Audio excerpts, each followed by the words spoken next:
به نام خدا. درویش و کچل.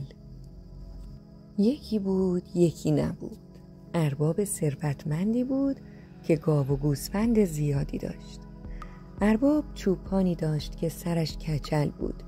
ارباب به کچل قول داده بود که اگر به راستی و درستی کار کند قطع زمینی به او می‌دهد. کچل با همه هوش و زرنگی خود گول حرف ارباب را خورد و با جدیت تمام مشغول به کار شد. او هر روز صبح زود از خواب بیدار می شد و گوسفندها را به دشت و صحرا می برد. یک روز به کچل خبر دادند که ارباب زمینی را که به او قول داده بود به ارباب همسایه داده است. کچل خیلی ناراحت شد و تصمیم گرفت هر طوری شده انتقام خود را از ارباب بگیرد. چند روز از این ماجرا گذشت. کچل مثل قبل هر روز صبح خیلی زود از خواب بیدار می شد و گوسفندها را به صحرا می برد. یک روز همانطور که نشسته بود و با غصه نی می زد هوا ابری شد. کچل دیگچه‌ای به همراه داشت که در آن شیر گوسفندها را می دوشید و با نان می خورد. فوری لباسهایش را درآورد و توی دیگچه گذاشت و خودش روی آن نشست.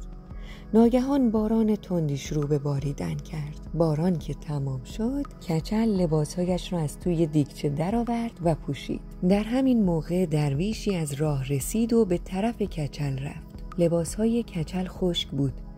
درویش که خیلی تعجب کرده بود با خود گفت: چطور ممکن است من که درویشم و سحر و افسون بلدم اما لباسهایم خیس شده، ولی او که یک کچل است لباسهایش خشک باشد؟ با این فکر از کچل پرسید: آهای کچل، تو چه کار کردی که لباسهایت خیس نشدند؟ کچل که خیلی باهوش بود گفت: این کار خیلی سختی است و هر کسی نمیتواند آن را انجام بدهد. درویش گفت: به من هم یاد بده. کچل گفت: نمی شود. درویش خیلی اصرار کرد. کچل گفت: به یک شرط. درویش پرسید: چه شرطی؟ کچل در جواب گفت: به شرط آن که تو هم یادم بدهی که چگونه می شود همه چیز را به هم چسباند و بعد از هم جدا کرد. درویش کمی فکر کرد و گفت: باشد. آن وقت آنچه را که کچل خواسته بود به او یاد داد. کچل برای اطمینان 2 گوسفند را به هم چسباند و آنها را از هم جدا کرد. درویش گفت: حالا نوبت توست. کچل گفت: هر وقت دیدی هوا ابری است و می‌خواهد باران ببارد فوری لباسهایت را در می‌آوری و توی دیگچه می‌گذاری. خودت هم روی آن می‌نشینی. اینطوری لباسهایت خیس نمی‌شوند. درویش که فهمید چه کلاه گشادی سرش رفته آهی کشید و آرام آرام از آنجا دور شد. کچل هم که خیلی خوشحال شده بود با خودش گفت: حالا چنان بلایی بر سر ارباب بیاورم که خودش کیف کند. چند روزی گذشت تا اینکه روز عروسی دختر ارباب رسید. کچل با خودش گفت: حالا وقتش است. ارباب کچل را صدا زد و او را به دنبال عاقد فرستاد.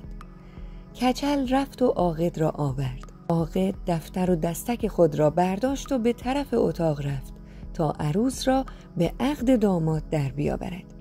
اما کچل وردی خواند و دستهای عاقد به دستگیره در چسبید.